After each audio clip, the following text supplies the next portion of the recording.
start with the gentleman in red there. Thank you.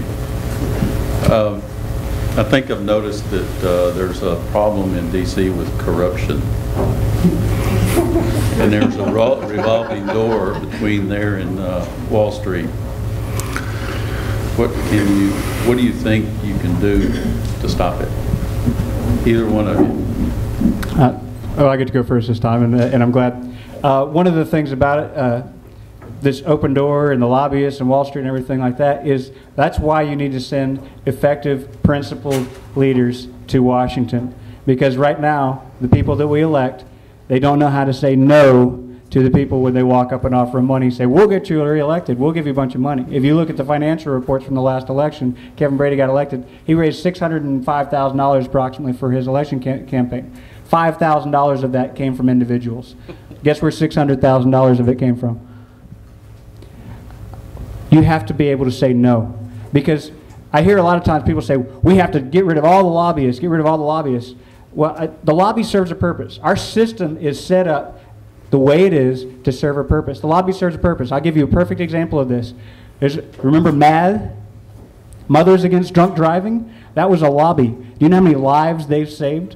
Because they were able to get the ear of congressmen and go up there as a lobby and save lives. The lobby serves a purpose, but principled leaders in the House, principled representatives that will represent you and do what you want, will know how to say no to a person that comes in and says, I want something for 5 people in the country, or somebody like MAD that comes up and says, we can save lives if we can just get this passed. You know, the lobbyists have caused a lot of problems, and a lot of lobbyists have done a lot of good. Like Scott said, there are good lobbying organizations. Right to Life is one of them. Eagle Forum certainly is a lobbying group. There are so many groups that do good by lobbying. It's their right to organize and ask for votes. Scott is right. We need someone principled in office that knows when it's time to be the leader and say enough is enough. And, you know, if you can't say no to the money now, and you can't say no to the money when you're in Washington, then the corruption is just going to continue.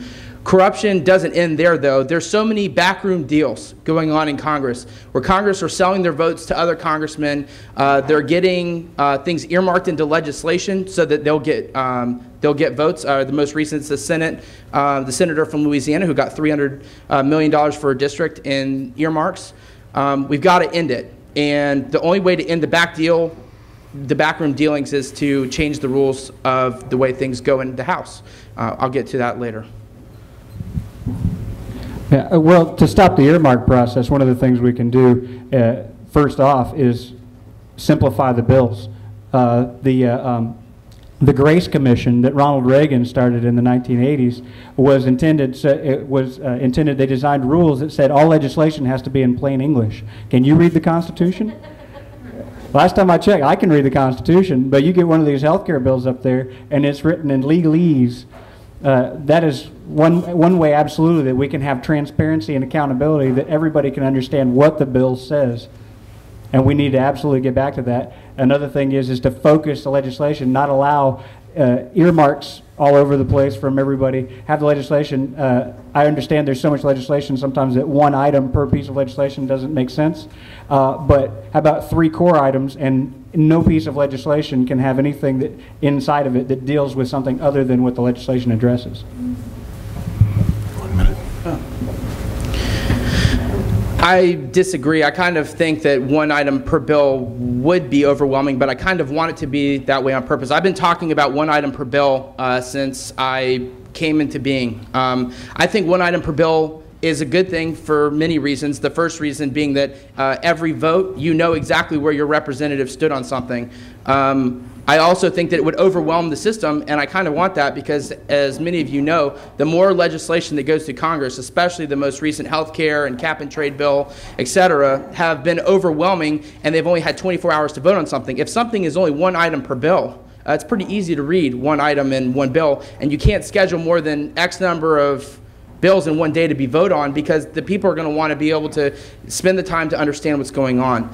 I really want to slow down that legislative process as much as possible. Why? Because every time they've used the legislative process, it's been ineffective, and it's made things worse. And I really want to get back to our Constitution, and the best way to do that is to be able to have a way to hold our representatives accountable, one item per bill.